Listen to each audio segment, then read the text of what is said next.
Pendant ce temps, la loi martiale continue d'être appliquée dans les régions ukrainiennes frontalières de la Russie sans que cela ne bouleverse pour le moment le quotidien des habitants.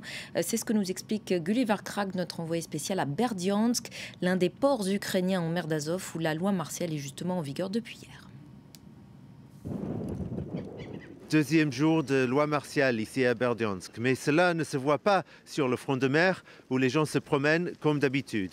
Les opinions pourtant sont très divergentes quant au niveau de dangerosité de la situation.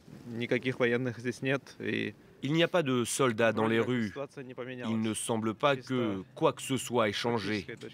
D'un point de vue pratique, on vit aujourd'hui comme on vivait avant. Ça pourrait devenir dangereux si la situation évolue d'une manière qui fait que Berdiansk est touché à cause de ce chaos qui se crée. J'ai une valise prête au cas où il faudrait partir. Bien sûr, je m'inquiète. J'ai des enfants en bas âge, une famille.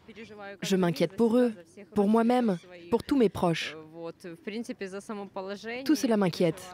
J'habite ici et c'est une situation qui ne plaît à personne parmi les habitants de cette ville. Il n'y a aucun danger, c'est un jeu, voilà tout. Le port de Berdiansk, derrière moi, souffre déjà très sévèrement de la situation. Cela fait 6 jours déjà qu'aucun navire n'a pu atteindre ce port parce que les Russes bloquent l'entrée en mer d'Azov par le détroit de Kertch. Dans le reste de l'actu.